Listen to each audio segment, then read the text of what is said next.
Hi everybody, this is the Baseball Head, the amazing, spectacular, terrific, the great one, the People's Champion, your host. Welcome back to the Baseball Head, and hopefully you like this video. Hit that subscribe button. Now, I would say before I get started with this video, I was working today, and the Mets did play a very early day today at 12:35 in Pittsburgh, and the Mets obviously lost 7-2 or 8-2, whatever, 8-2 against the Pirates. So I'm sort of at a disadvantage to go through this, but I was going through the box score, just reading certain things and watch certain things. I have a different take on it, which I always do. Understand that Christian Scott pitched pretty well to them. I guess one pitch to O'Neill Cruz. He had a 2-run home run off of him earlier in the game. But the Mets have been very careful with Scott. They said that he had a pitch limit on him, which was 75. He pitched 77 pitches in this game. He did give up one hit in the whole entire game. He gave up a walk and 3 strikeouts. But the Mets took him out. I guess the Mets took him out with 2 men on in the 6th inning. He needed one more round to get out of that inning. And they were going to, they brought in the bullpen. And they brought in, which I was surprised to read, that they brought in Eric Orsi. Now, I'm not going to hammer him too much because he's a guy that's had to survive cancer twice. So anything I say about him is about his performance on the field. I did not see it, but clearly he was probably not ready for this game, and was probably too much for him right off the bat. But from what I read, what was said about him was that Orsi is the type of pitcher that he's very good against left-handed pitching.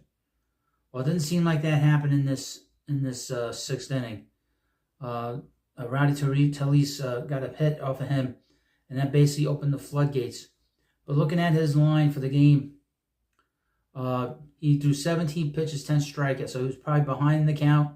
He walked the batter. He gave 2 hits in this game, and he gave 3 runs, and it basically blew the doors open in the 6th inning.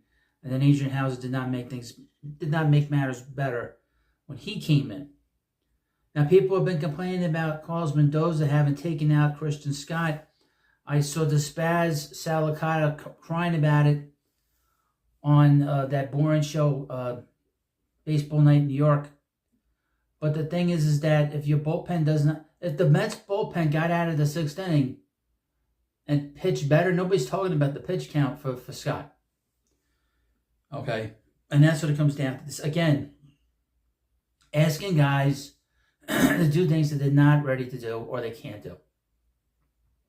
I don't know what kind of pitcher Orsi's going to be. Right now, he has an ERA to infinity because he didn't get an out. He's given up 2 hits in his career and 3 runs all earned, and his ERA is infinity, which means you can't calculate it. It's so high, it's infinity. And you're asking guys to get big outs and spots that you don't have guys who can come in. If the Mets had Drew Smith, he probably would have been in there in the 6th inning.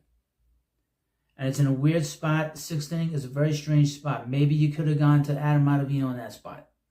That's a spot. Okay, that's a spot. You probably could have brought in a veteran to get that last out in the 6th inning. But it all comes down to the Mets bullpen. The Mets had a 5-5 road trip this week. A 4-4 road trip. And they could have won 3 more of these games. And, of course, they could have won the last game in the homestand against the Astros. They blew a 5-run lead. They blew 3 5-run leads in the past week and the past 9 days. If that doesn't tell you that the Mets have a major problem with this bullpen, and, of course, they had a lead in this game, and the bullpen blew it again, and that's really what it comes down to. And we all know that this has been the biggest problem now for the last few months. The first month of the season, the Mets had a very good month with the bullpen. They pitched really well, but really since May on, it's been a monkey crap, and it's been a crapshoot over the last few weeks, especially with Edwin Diaz serving that 10-game suspension, which is bullshit. Complete total bullshit at this point. I mean, let's be honest. If he's saying that he's doing the same things that he was doing prior to that suspension, then you know that that the suspension was bullshit. But anyway, If the Mets had gotten better bullpen work today, they would have won today. But I will say this, they only scored 2 runs. But I would assume and I would expect to think that based how this game was going, once the 6th inning came and the Mets gave up 5 runs, that the Mets kind of got knocked on their heels a bit. And it didn't seem like they did much after the 6th inning. They didn't score any, after the 6th inning, they didn't score any more runs. Brandon Nimmo had another big game today. He went 2 for 4, had a 2-run home run in that 6th inning. I'll have a separate video on the Mets All-Star snubs and a different take on that as well. That guys that are good citizens and guys that are good representatives of Major League Baseball can't get in, but a criminal like Marcell Ozuna and a guy that really has a lot of issues is at the All-Star game, and he's going to represent the Home Run Derby.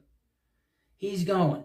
So I'll have a whole video on that later on tonight.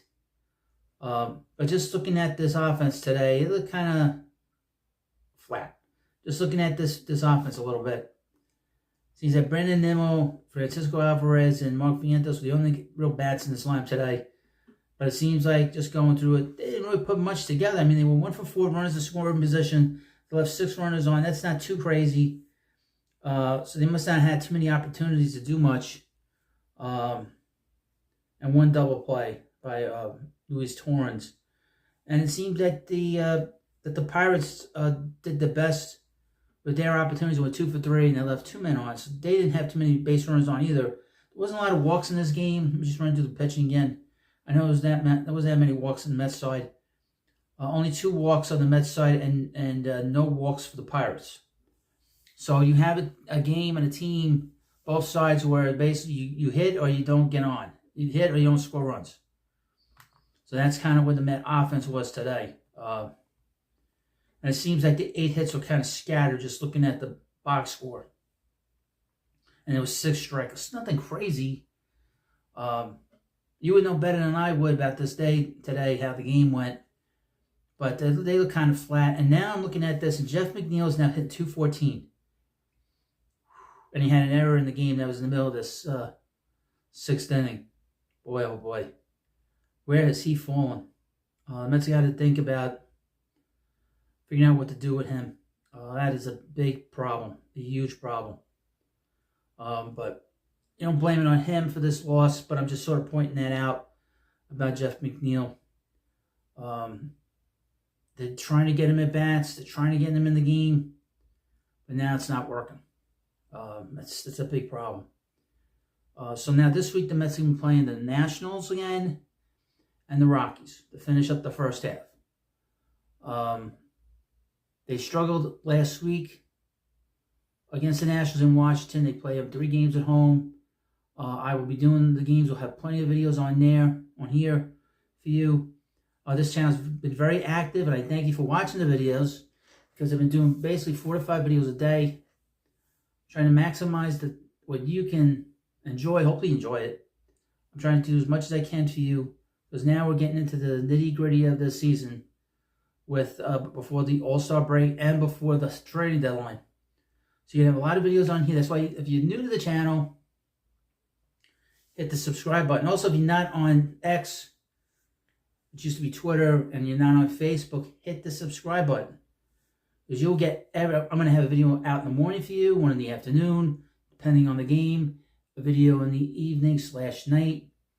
And then one of those videos will be what happened during the day, during the game. And of course, it'll be short, so I'll go through the lineups every day, specifically the Met lineup anyway. Try to do my best with it, because I do work, so I have to sort of pre-record videos. But this was a tough week. This was a tough road trip. They could have done much better. They were 4-4 in this road trip.